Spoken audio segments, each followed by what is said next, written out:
Illegal immigrants in the US are capitalizing on the leftist laws in blue states and educating others to do the same. Mi gente! Hold on. Basically, what's happening is the migrants are starting to educate themselves on coming into America just to squat at your house to own your home. Whoa. Put a 1 in the chat if you've seen a migrant invasion in your city or state. Put a 2 in the chat if you notice that they're riding around in scooters. They have credit cards. They also have access to banking, right? Without being a citizen. Put a 3 in the chat if you think America is going downhill. But watch this. Watch this. He pensado invadir una casa en United States. Ya que me enteré que existe una ley que dice que si una casa no está habitada, podemos expropiarla. If a house is not inhabited, we can seize it, he says.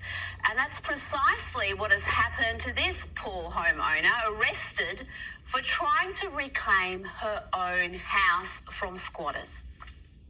You trying to steal my house? Yes, you are. Before I run the story, who made these squatting rights? I believe it was Abraham Lincoln or Frederick Douglass, one of the founding fathers. I think it was Abraham Lincoln. Chat, let me know what it is. But the fact that they have the audacity to come from one place to the next and everything that you've been working for, right? Having a house, wife, picket fence, the American dream, right? They're telling you that they're willing to fraud you out of your position. So automatically they're competition. Put a 4 in the chat if you believe that these migrants are competition. Put a 5 in the chat if you believe that they're not competition, that they're friends, they're friendly. Put a 6 in the chat if you believe that most of these politicians are making bank off of the fact that they're allowing migrants to come to stimulate the economy. Pay close attention.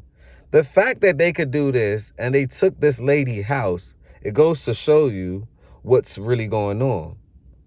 What's your competitive edge? Can we talk about it? Well, let's discuss.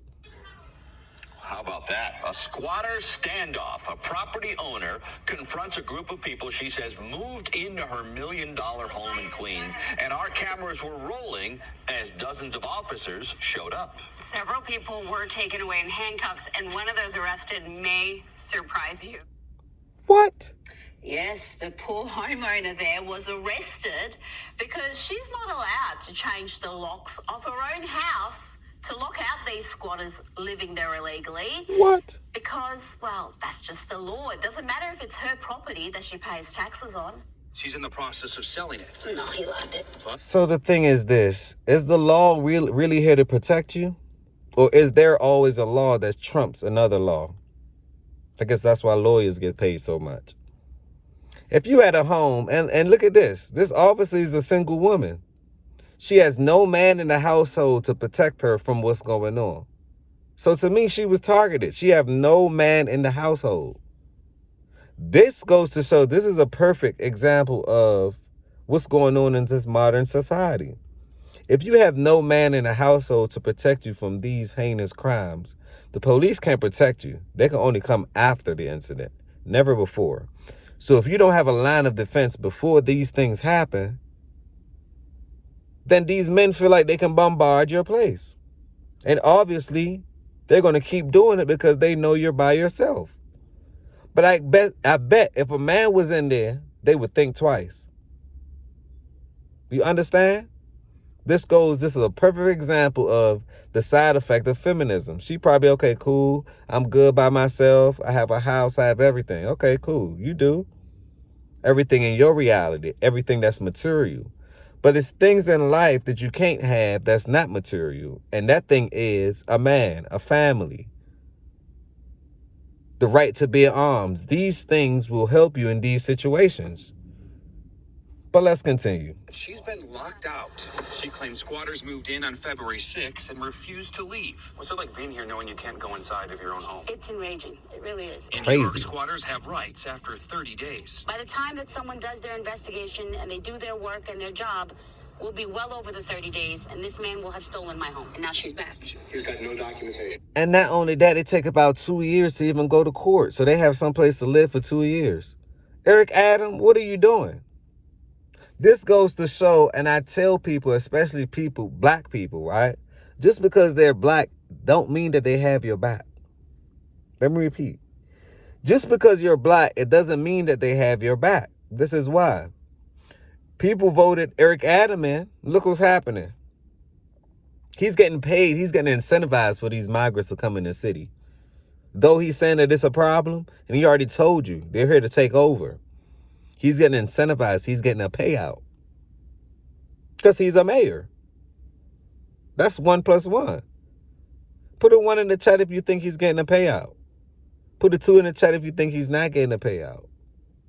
Or he's not making money. Or put a 3 in the chat if you know that he's making money off the crisis.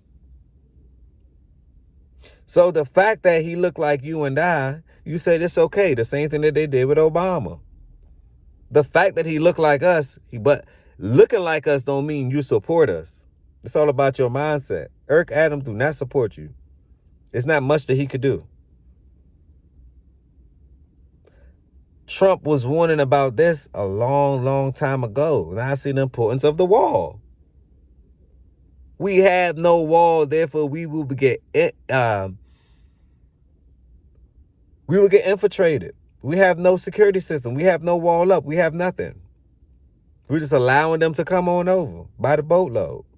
And it's taking money and it's taking your future away from your kids. It's only going to get harder for you when a lot of people are applying for the same position, doing the same thing. It only gets harder for you. And these people are coming in illegal. I'm a migrant, right? But we did it the correct way.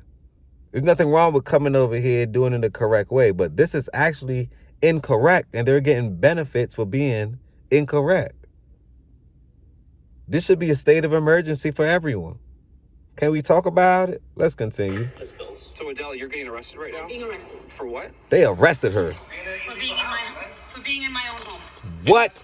And where's your lease? She's fighting the house. It's not her house anymore. My deed is current and legal. Arrested for unlawful eviction. She changed the locks on a man who claims he lives there. So how does this all end then? When do you leave? The way it ends is either she pays me my money that I put into the house, pay me the money, and I'll leave, or send me to court, and we deal with the judge in court. It's that simple.